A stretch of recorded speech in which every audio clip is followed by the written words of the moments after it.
Rawalpindi test में Pakistani team मुश्किलात का शिकार नजर आ रही है। पाकिस्तान की आधी टीम सिर्फ 65 रन बनाकर आउट हो गई। साइम अयूब 20, शान मसूद 28 और बाबर आजम 11 रन बनाकर आउट हुए हैं। अब्दुल्ला शफीक 3, सऊद शकील 2, खुरम शहजाद बगैर कोई रन बनाए आउट हो गए। इस वक्त क्रीज पर मोहम्मद रिजवान और सलमान आगा मौजूद हैं। पाक बांग्लादेश दूसरे टेस्ट के चौथे रोज खाने का वक्फा हुआ है। मजीद क्या डिटेल्स हैं जान लेते हैं। अपनी नुमाइंदा आयशा शुएब हमारे साथ मौजूद हैं। जी आयशा, बताएगा कि दूसरे रावलपिंडी टेस्ट में पाकिस्तानी टीम एक बार फिर मुश्किलात का शिकार है। बिल्कुल वलीद, देखिए जिस तरह हमने कल पाकिस्तान की जब बॉलिंग देखी थी, धुआंधार बॉलिंग क्रिकेट से में काफी खुशी की लहर थी और ऐसा लगता था कि पाकिस्तान जो है वो मैदान मारने को तैयार है। लेकिन आज जब पाकिस्तान की दूसरी इनिंग्स की अगर बात करते चले तो आज चौथा रोज है और खाने के वक्त से पाकिस्तान ने 6 विकेटों के नुकसान पर सिर्फ 117 रन बनाए हैं। दूसरी इनिंग्स में भी टॉप ऑर्डर जो है वो विकेट पर ठहरने में बिल्कुल नाकाम नजर आए हैं। ओपनर साइम अयूब 20, अब्दुल्ला शफीक 3 रन बनाकर पवेलियन लौटे हैं और इसके साथ साथ खुरम शहजाद जो है वो बगैर कोई रन किए ही आउट हो गए हैं। अगर कप्तान शान मसूद की बात करती चलूं तो उन्होंने भी सिर्फ 28 रन ही बनाने में वो कामयाब हुए हैं। इसके साथ साथ बाबर आजम भी 11 रन की इनिंग्स ही खेल सके हैं, जबकि सऊद शकील ने 2 रन बनाए हैं। इस वक्त मोहम्मद रिजवान 38 जबकि सलमान आगा जो है वो 7 रन बनाकर क्रीज पर मौजूद है। पाकिस्तान ने चौथे दिन 2 रन 2 विकेटों के नुकसान पर अपनी नामुकम्मल इनिंग्स शुरू की थी। बांग्लादेश की जानिब से नाहिद राना ने 3 खिलाड़ियों को आउट किया, जबकि हसन महमूद ने 2 और तस्कीन अहमद ने 1 विकेट हासिल की।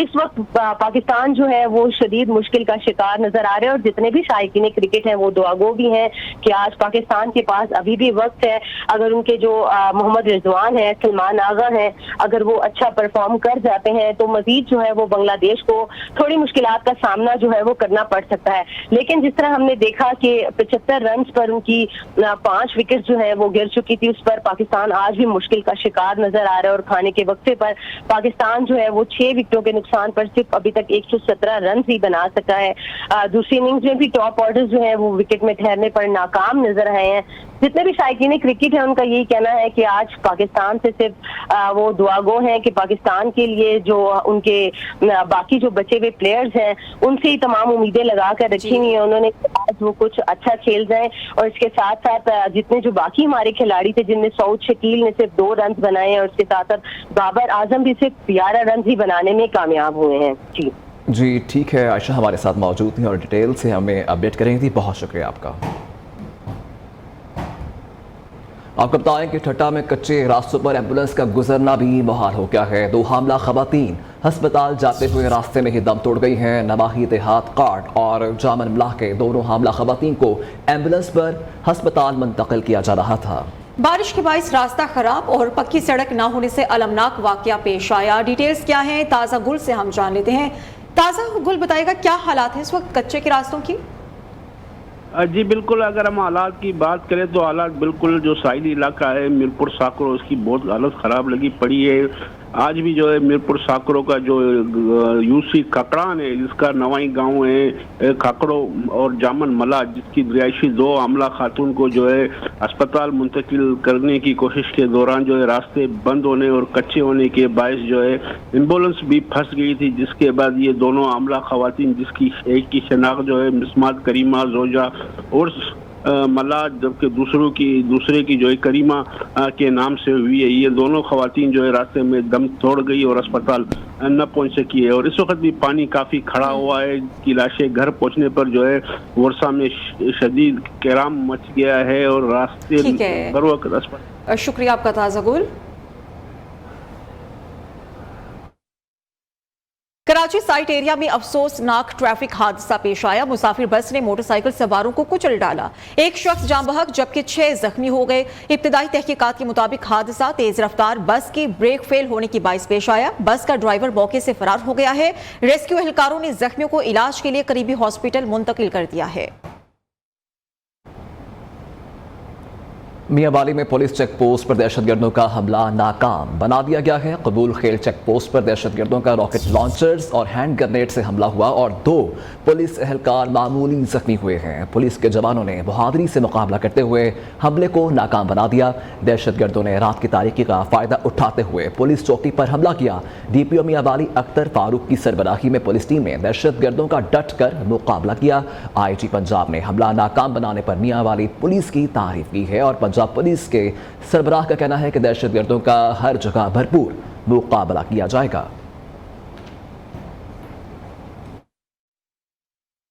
सियासी खबरें शामिल करें तो नवाज शरीफ की तरफ से बानी PTI से मुज़ाकरात की कोशिश हो रही है। तर्जुमान KP की हुकूमत बैरिस्टर सैफ का ये दावा है। कहते हैं कि नवाज शरीफ मुफाहमत की बात करके चौथी बार वज़ीर आज़म बनना चाहते हैं। मैंडेट चोर के आखिरी दिन करीब आ गए हैं, इसलिए मुज़ाकरात के नाम पर मजीद सांस लेने की कोशिश कर रहे हैं। नवाज और शहबाज की दूरियां खासी बढ़ चुकी हैं। कई माह बाद आपस में मिले शहबाज शरीफ किसी भी सूरत नवाज शरीफ को वज़ीर आज़म नहीं बनने दे रहे। एक भाई मुफाहमत जबकि दूसरा भाई 9 मई का राग अलाप रहा है। फौज और PTI के दरमियान मुज़ाकरात पर डेडलॉक मजीद बरकरार नहीं रहेगा। तहरीक इंसाफ के चेयरमैन राउफ हसन का कहना है कि फौज और PTI के दरमियान बातचीत रियासत के मफाद में है। पार्टी के बाज़ रहनुमाओं की ज़ाती सतह पर फौज से राबते हैं जो मुज़ाकरात में मददगार साबित हो सकते हैं। 22 अगस्त का जलसा एस्टेब्लिशमेंट से राबते के नतीजे में मुलतवी किया गया था। वॉइस ऑफ अमेरिका को इंटरव्यू में कहा कि फ़ौज को सियासत में नहीं लाना चाहते, लेकिन आगे बढ़ने का रास्ता फौज से बातचीत में ही निकलता है। कि ये डेडलॉक और बरकरार ना रहे। जैसा कि आपको पता है कि हमारी पोजीशन हमेशा से रही है कि जी हम उनके साथ इंगेज करना चाहते हैं। हमारे दरवाजे जो है उनके साथ बातचीत करने को खुले हुए हैं। मैं फील करता हूँ कि रियासत के मफाद में इन PTI और जो इस्टेब्लिशमेंट है इनके दरमियान बातचीत जो है वो अशद ज़रूरी है। जो कुछ भी मतलब हम कर सकते थे वो हमने किया है, लेकिन हम ये बातचीत जो है ये भी कॉन्स्टिट्यूशन के डोमेन में होगी, आइन के डोमेन में होगी। हमारी जो बेसिक इंटेंशन है वो ये है कि पाकिस्तान के तमाम अदारे जब अपने अपने आइनी हदूद के अंदर रह के ऑपरेट करना शुरू करेंगे तो पाकिस्तान में जो इंस्टेबिलिटी है वो ऑटोमेटिकली ख़त्म हो जाएगी। जलसे की पोस्टपोनमेंट में सामने आया है कि एक किस्म का कॉन्ट्रैक्ट ही कहा जा सकता है उसको, वो सामने आया है। लेकिन अपोजिशन जमातों के इत्तेहाद महमूद अचर जी आपकी इस बात से इत्तफाक नहीं करते और वो कहते हैं कि सियासी जमातों से बातचीत होनी चाहिए। खान साहब ने उनको इजाज़त दी थी कि अगर वो चाहते हैं कि वो पॉलिटिकल पार्टी से रब्ता करें और उसके कोई पॉजिटिव जो है नताइज निकल सकते हैं तो उनको इजाज़त है। वो बिल्कुल कोशिश कर रहे हैं मिलने की। हुकूमत, इस्टेब्लिशमेंट, अदलिया और पार्लियामेंट 77 सालों में डिलीवर करने में नाकाम हो गई। अवाम सख्त मायूस हैं, बदतरीन महंगाई का सामना कर रही हैं। पाकिस्तान की बड़ी सियासी जमातें फैमिली लिमिटेड बन चुकी हैं। गैस बिजली के बिलों ने अवाम का खून निचोड़ दिया है। हुक्मरान तबका और ब्यूरोक्रेसी को लामहदूद सहूलियात बंद होनी चाहिए। अमीर जमात इस्लामी हाफिज नईम उर रहमान का अवाम को रिलीफ दिलाने के लिए आखिरी हद तक जाने का ऐलान। सिर्फ पॉलिटिकल लीडरशिप नहीं होती, निजाम के ऊपर काबिज लीडरशिप, उसने पाकिस्तान के नौजवान को मायूस किया। 77 साल में फेलियर है। पाकिस्तान में फौजी जर्नेलों का फेलियर हुआ है, ब्यूरोक्रेट्स का फेलियर हुआ है, अदलिया के जजेस का फेलियर है, यह पार्लियामेंट का फेलियर है, क्योंकि पार्लियामेंट में अवाम की राय के बजाय ताकत के बलबूते पर लोग आते हैं, फॉर्म 47 पर मुसल्लत होते हैं। किसी के क्यारी में लगने वाले वो गमले होते हैं जो एस्टेब्लिशमेंट में की क्यारियों में परवान चढ़ते हैं और फिर आकर हमारे ऊपर मुसल्लत कर दिए जाते हैं। तो ये लोग पाकिस्तान नहीं चला सके सही तरीके से। और हमसे टैक्स वसूल करें बिजली के बिलों में, हमसे टैक्स वसूल करें गैस के बिलों में, हमसे टैक्स वसूल करें पेट्रोल की लेवी पर, हमसे टैक्स वसूल करें तनख्वाहों में, उसी वक्त काट ली जाए। और ये एक छोटा सा मरात याफ्ता तबका, हर पार्टी उसको प्रोटेक्ट करे और अपने आप को ईमानदार भी शो करें बाज लोग। कैसे चलेगा ये मुल्क फिर? पंजाब में पावर शेयरिंग, नून लीग और पीपल्स पार्टी के मुज़ाकराती कमेटीज का इजलास आज फिर होगा। पीपल्स पार्टी को आज होने वाले इजलास से मुतल्लिक आगाह कर दिया गया है और इजलास शाम 7 बजे लाहौर गवर्नर हाउस में होगा। गुज़िश्ता इजलास के बाद होने वाली पेशरफ्त का जायजा भी लिया। 2 रोज के के वक्फे के बाद सेनेट इजलास आज शाम 5 बजे होने जा रहा है। इजलास के लिए सेनेट सेक्रेटेरिएट ने 58 निकाती एजेंडा जारी कर दिया है। Peaceful assembly and public order bill 2024 एजेंडे में शामिल है। बिल हुक्मरान इत्तेहाद की जानिब से ऐवान में पेश किया जाएगा। सुप्रीम कोर्ट के जजेस की तादाद के हवाले से भी बिल भी एजेंडे में शामिल है। तो खबर यह है कि 2 रोज के वक्फे के बाद सेनेट इजलास आज शाम 5 बजे होने जा रहा है। इजलास के लिए सेनेट सेक्रेटेरिएट ने 58 निकाती एजेंडा जारी कर दिया है। Peaceful assembly and public order bill 2024 एजेंडे में शामिल है। बिल हुक्मरान इत्तेहाद की जानिब से ऐवान में पेश किया जाएगा। सुप्रीम कोर्ट के जजेस की तादाद के हवाले से भी बिल एजेंडे में शामिल है।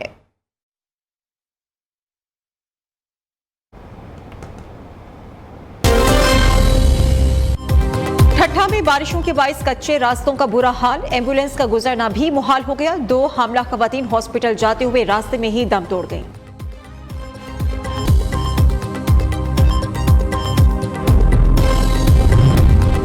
सरगोदा में स्कूल वैन मोटरसाइकिल रिक्शे को ओवरटेक करते हुए उलट गई। हादसे में 5 बच्चे जख्मी हो गए, तभी इमदाद के लिए हॉस्पिटल पहुंचा दिया गया।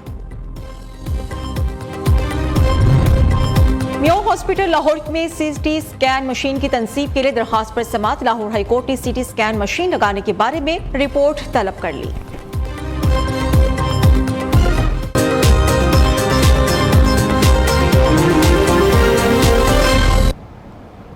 तो खबर यह है कि बारिशें बरसाने वाला मानसून का एक और सिस्टम बरसने को तैयार है। आज से 5 सितंबर तक मुल्क के मुख्तलिफ इलाकों में बारिशों का इम्कान है। मुख्तलिफ शहरों में अर्बन फ्लडिंग का भी खदशा है और NDMA ने इससे मुतल्लिक अलर्ट जारी कर दिया है। पोठवार समेत इस्लामाबाद, रावलपिंडी, लाहौर, गुजरांवाला में बारिश मुतवक्की है। मालाकंड, पिशावर, हजारा डिवीजन में भी बारिश का इम्कान है। कल्लात डिवीजन, कोयटा, पशीन, केरथर, कोहे सुलेमान में भी बादल जमकर बरसेंगे।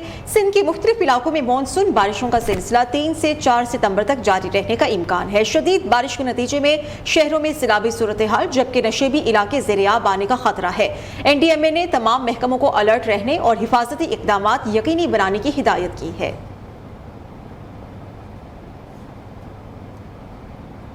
लाहौर के मुख्तलिफ इलाकों में कहीं तेज और कहीं हल्की बारिश। Mall road, jail road, Gulberg, model town, Harbanspura और जोहर टाउन में बारिश हो रही है। महकमा मौसमियात के मुताबिक पंजाब भर में बारिशों का सिलसिला 7 सितंबर तक जारी रहेगा। मजीद क्या डिटेल्स हैं जान लेते हैं लाहौर से नुमाइंदा इकरा लियाकत से। जी इकरा, बताइएगा। बात की जाए सूबाई ताल्लुकात लाहौर के मौसम की, तो आज जो है सुबह के वक्त से ही लाहौर की सरजमीन पर अपने रहमत जो है जमकर बरस रहा है। इस वक्त मैं मौजूद हूँ गुलबर्ग में जो है इस वक्त शदीद बारिश का सिलसिला जारी है। इसके साथ साथ अगर हम लाहौर के मुख्तलिफ इलाकों की बात करें, इसमें mall road, jail road, canal road और इसके साथ साथ जो है मॉडल टाउन, जोहर टाउन और वेलेंशिया टाउन के जो इलाके, वहाँ पर भी शदीद बारिश का सिलसिला जारी है। अगर हम एयरपोर्ट के इलाके की बात करें तो वहाँ पर भी जो है वो शदीद बारिश का सिलसिला जारी है, जिसमें एयरपोर्ट का इलाका है, ताजपुरा है। इसके साथ साथ जो है शालीमार का जो इलाका है वहाँ पर भी शदीद बारिश हो रही है। रिकॉर्ड की दर्ज हरारत की बात करें तो कम से कम जो है 22 और ज़्यादा से ज़्यादा 25। हवा में नमी का तनासुब जो है इस वक्त 30% है, जबकि हवा की जो रफ्तार है वो 14 किलोमीटर फी घंटा की रफ्तार से चल रही है। महकमा मौसमियात के मुताबिक अपने रहमत का ये जो सिलसिला है 7 सितंबर तक जारी रहेगा और आइंदा 24 घंटों के दौरान जनूबी पंजाब और वस्ती पंजाब और बलाई पंजाब में शदीद बारिश का इम्कान है।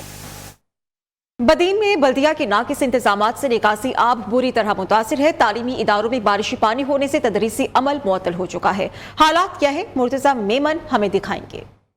बिल्कुल, इस वक्त हम बदीन शहर के सबसे बड़े गवर्नमेंट बॉयज़ हाई स्कूल में मौजूद हैं। उस स्कूल के अंदर तकरीबन 3,500 तलबा जो है वो ज़ेर तैलीम है, लेकिन ये हाई स्कूल मुकम्मल तौर पे जो है पानी में डूबा हुआ है। हमारी इस सिलसिले में हेड मास्टर से बात हुई है, उनका क्या कहना है। हर साल बारिशें होती हैं और हर साल यही सूरत हाल होती है पानी की। पानी खड़ा रहता है, इंतज़ामिया आगे रिक्वेस्ट भेजी जाती है, पानी निकलता नहीं है। उसके बाद ये दोबारा बिल्डिंग रिपेयर हुई है। रिपेयरमेंट में हमने कहा कुछ बेहतरी आएगी, लेकिन वो बेहतरी के बजाय उल्टा वो काम ख़राब हो गया। बदीन ज़िले के इंतज़ामिया को और ख़ास तौर पे सिंध के सूबाई वज़ीर तैलीम को इसका नोटिस लेना चाहिए, ताकि बदीन के हज़ारों की तादाद में तलबा जो तालीम जिनकी जो है डिस्टर्ब हो रही है वो आसानी से यहाँ पर तालीम हासिल कर सकें। जी, कराची में मौसम जुज़वी अमर आलूद है। महकमा मौसमियात ने बारिश बरसाने वाले सिस्टम के तहत कराची समेत सिंध भर में 3 सितंबर से गरज चमक के साथ बारिशों की पेशन गोई की है। तफसीलात बता रहे हैं नुमाइंदा नेओ हमाद यूसुफ। जी हमाद, बताइएगा। जी, शहर कराची का जो मदला है वो जज़वी अबरालूद है और महकमा मौसमियात के मुताबिक कराची का जो दर्ज हरारत है उसमें 1 से 2 डिग्री जो है वो इजाफा होगा। आज मैं दर्ज हरारत की बात करूँ तो उस वक्त मौजूदा दर्ज हरारत कराची का जो है वो 28 डिग्री सेंटीग्रेड रिकॉर्ड किया गया है, जबकि दिन के औकात में ज़्यादा से ज़्यादा दर्ज हरारत जो है वो बताया जा रहा है कि 32 से 33 डिग्री तक जाने के इम्कानात हैं। हवा में नमी का तनासुब 80% बताया गया है, जबकि 8 किलोमीटर फ़ी घंटे की रफ्तार से कराची में इस वक्त हवाएं चल रही हैं। 3 से 5 तक जो है वो महकमा मौसमियात कराची में गरज चमक के साथ बारिश के इम्कानात जाहिर किए गए हैं, जबकि इस वक्त कराची का जो मौसम है वो गर्म है, जिसके बायस जो है वो धूप और जो बादलों की जो आग बचोली है वो दिन भर जारी रहेगी। जी, इस्लामाबाद के मौसम की बात करें तो फिर से बादल आ रहे हैं। आइंदा 24 घंटों के दौरान जुड़वा शहरों में गरज चमक के साथ बारिश का इम्कान है। इस्लामाबाद का मौसम कैसा है, आमना जंजुआ हमें बताएंगी। जी बिल्कुल, मुल्क के मुख्तलिफ इलाकों में आज से मानसून की बारिशों का नया स्पेल शुरू होने जा रहा है। इस्लामाबाद की अगर बात करें तो इस वक्त इस्लामाबाद में भी आसमान पर बादल छाए हुए हैं। गुज़िश्ता 2 दिनों की अगर बात की जाए तो गुज़िश्ता 2 दिनों से इस्लामाबाद में मौसम खुश्क है। आज सुबह सवेरे भी जब दिन चढ़ा तो आसमान साफ़ था, मौसम साफ़ था, जिसकी वजह से गर्मी में इजाफा होना शुरू हो गया था, हवा भी बढ़ने लगी थी। लेकिन कुछ ही देर बाद जो है बादल आ गए। इस वक्त अगर बात की जाए तो दर्जात की तो आज दिन के औकात में ज़्यादा से ज़्यादा दर्जात 31 डिग्री सेंटीग्रेड तक बढ़ने के इम्कानात हैं। महकमा मौसमियात के मुताबिक इस्लामाबाद में दिन के औकात में मतलब जज़वी तौर पर अबरालूद रहने के साथ साथ शाम के औकात की अगर बात की जाए तो शाम के औकात में गरज चमक के साथ बारिश के भी इम्कानात हैं। बारिशों का ये सिलसिला जो है वो कल तक जारी रहेगा। महकमा मौसमियात ने मुल्क के बेशतर इलाकों में आइंदा 2 रोज़ तक बारिशों की पेशगोई की है। जी, पंजाब हुकूमत ने माली साल के तरक्याती बजट में इजाफा कर दिया है। पंजाब का तरक्याती बजट 842 अरब से बढ़ाकर 848 अरब रुपए कर दिया गया है, जबकि PND ने 236 अरब का इजरा भी कर दिया है। नए माली साल में जारी तरक्याती मनसूबों के लिए मुख्तस शुदा बजट में 7 अरब रुपए का इजाफा किया गया है। पंजाब हुकूमत ने नए माली साल में 401 अरब 5 करोड़ जारी तरक्याती मनसूबों के लिए मुख्तस किए हैं। खबर की डिटेल्स इदरीस शेख से हम जानेंगे। बताइएगा इदरीस। जी बिल्कुल, माली साल के दूसरे महीने में ही पंजाब हुकूमत की जानिब से नए माली साल के तरक्याती बजट में 6 अरब 27 करोड़ रुपए का इजाफा कर दिया गया है। पंजाब हुकूमत की जानिब से जून में ये 842 अरब का बजट मंजूर किया गया था, जिसका हजम बढ़ाकर 848 अरब 27 करोड़ रुपए कर दिया गया है। सिलसिले में planning and development board Punjab की जानिब से 848 अरब 27 करोड़ के बजट में से जो है इजाफा भी कर दिया गया है 236 अरब का, और नए माली साल में जारी तरक्याती मनसूबों के लिए मुख्तस शुदा बजट में 7 अरब रुपए का इजाफा किया गया है, जबकि 401 अरब 5 करोड़ रुपए जारी तरक्याती मनसूबों के लिए और 403 अरब 92 करोड़ नए तरक्याती मनसूबों के लिए मुख्तस किए गए हैं पंजाब हुकूमत की जानिब से। और जारी मनसूबों के लिए PND की जानिब से 223 अरब 23 करोड़ और नए तरक्याती मनसूबों के लिए 5 अरब 4 करोड़ रुपए जारी किए जा चुके हैं। ठीक है, बहुत शुक्रिया आपका इदरीस।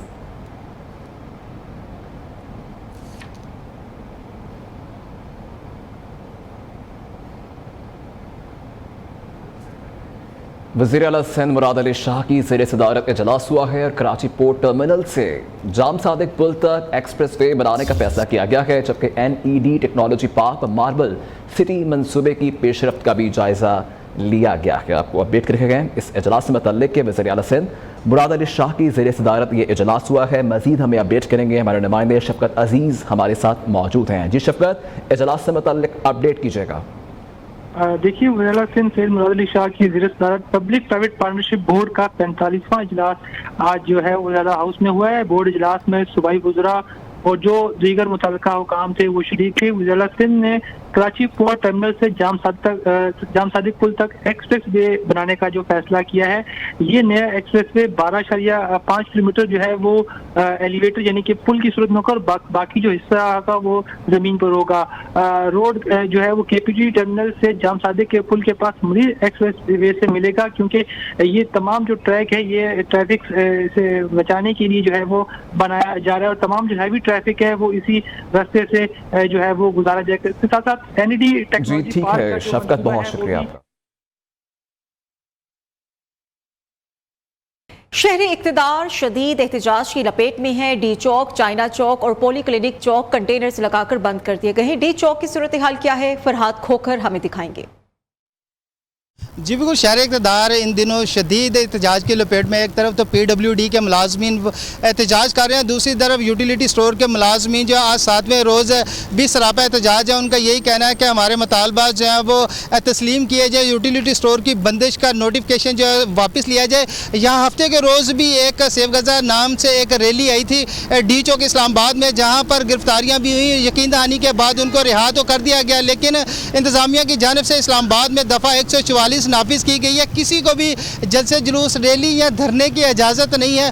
यूटिलिटी स्टोर के मुलाजमीन के साथ हुकूमती रहनुमा राना सुनाला की जानिब से आज मुज़ाकरात की यकीन दहानी करवाई गई है। यहाँ से कुछ किलोमीटर फासले पर पोली क्लिनिक चौक है, उसको भी बंद किया गया। चाइना चौक को भी कंटेनर लगाकर जो बंद किया गया, क्योंकि अगर मुलाजमीन के जो है मुतालबात तस्लीम नहीं किए जाते तो उन्होंने डी चौक का रुख करना है। इंतज़ामिया ने अपने मुकम्मल जो है इंतज़ामात उनको कर लिया है। उनका यही कहना है कि किसी को भी डी चौक या पार्लियामेंट जाने की इजाज़त नहीं है। जी, यूटिलिटी स्टोर कॉरपोरेशन के मुलाजमीन का धरना 8वें रोज़ भी जारी है। आज हुकूमत से मुज़ाकरात का फाइनल राउंड मुतवक्के है। मुलाजमीन का कहना है कि अगर हुकूमत कोई फैसला नहीं करती तो डी चौक और पार्लियामेंट हाउस के सामने धरना देंगे। मज़ीद तफसीलात जान लेते हैं इशफाक मुगल से। जी इशफाक, बताइएगा।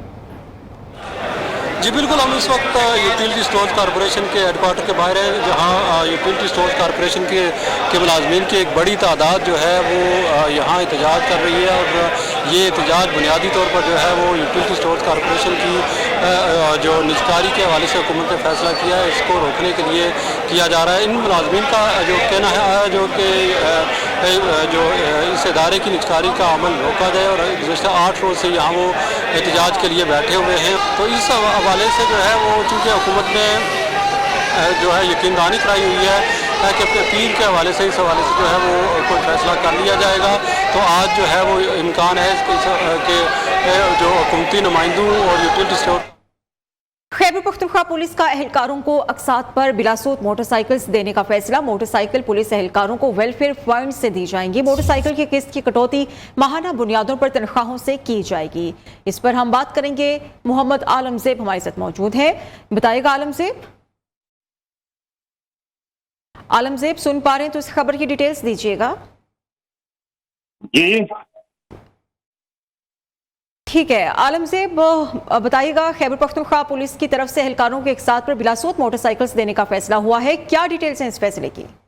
ये बिल्कुल, ये खैबर पख्तूनख्वा पुलिस का एहलकारों को किस्तों पर बिलासूद मोटरसाइकिल देने का फैसला कर लिया है। मोटरसाइकिल वेलफेयर फंड से दी जाएगी। मुतालिया पुलिस अफसरान को मरासल अरसाल कर दिया गया है। IG पुलिस ने पुलिस एहलकारों के लिए बिलासूद मोटरसाइकिल देने का फैसला कर दिया है। मोटरसाइकिल की कटौती माहाना बुनियादों पर तनख्वाहों से की जाएगी।